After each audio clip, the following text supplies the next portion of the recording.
J'ai dormi dans le van jusqu'à des températures jusqu'à moins 7, moins 8 degrés.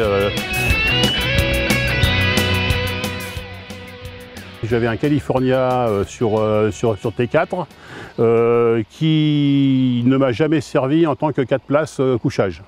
Donc je me suis dit, autant en profiter d'un lit permanent, de ne pas avoir le lit la banquette à plier, à déplier tous les soirs, les matins et autres. Et donc d'où le choix d'un lit permanent et d'une version de place.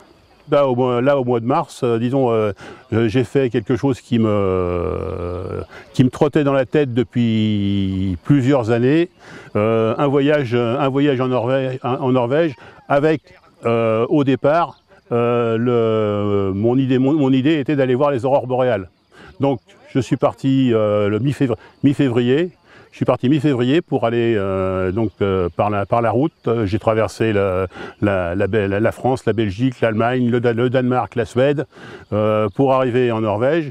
Et je suis, ma première étape, mon étape principale a été les îles Lofoten. J'ai fait le voyage seul parce que mon ami n'était pas encore en état suffisamment. Et puis elle n'aime pas beaucoup le froid non plus, en plus, donc elle avait un peu peur du froid. J'ai dormi dans le van jusqu'à des températures jusqu'à moins 7, moins 8 degrés annoncés pour la nuit.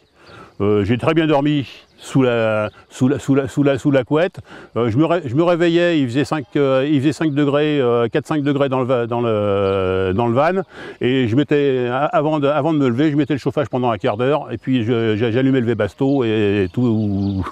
et un quart d'heure après, il faisait 17 ou 18 et c'était très bien pour se lever. Je n'ai pas eu de chute de neige à proprement parler. Il y avait de la neige, j'ai roulé à 70-80% sur des routes blanches. Hein. Quand j'ai choisi le van, je l'ai choisi 4 roues motrices, j'ai été équipé évidemment de pneus neige, donc les performances du VV, ça pose pas de problème, quoi. Ça tient. J'ai jamais été embêté, quoi. Et tout, on sent vraiment, ça se comporte très très bien, quoi. Ça se conduit comme une grosse voiture. C'est donc à ce niveau-là, ça passe, on passe partout avec ça, quoi. Et tout. C'est une très bonne formule. La formule idéale, je sais pas, il faudrait que j'en essaye d'autres pour en avoir. Mais moi, je trouve que c'est une formule tout à fait adaptée à faire un road trip, comme on dit. Hein. C'est un peu ça, quoi. Le quotidien, en général, j'étais sur des aires d'accueil camping-car qui, en Norvège, sont très très bien équipés. On dispose de WC, de douches chaudes, bien chauffées et tout. Donc, je n'ai pas eu à me doucher dans le van. Sur les îles Lofoten, donc où j'ai passé 5 jours à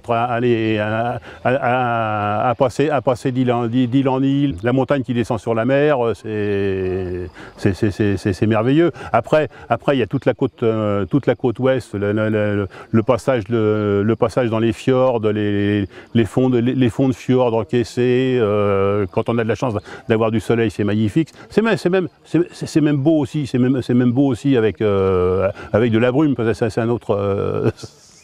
Bon, je fais un peu de photos, je fais un peu de photos, donc c'est vrai qu'on apprécie un peu, on cherche un peu les points de vue, les coups d'œil, mais après il y a eu aussi, j'ai un excellent souvenir, c'est ce qu'ils appellent la route de l'Atlantique. C'est un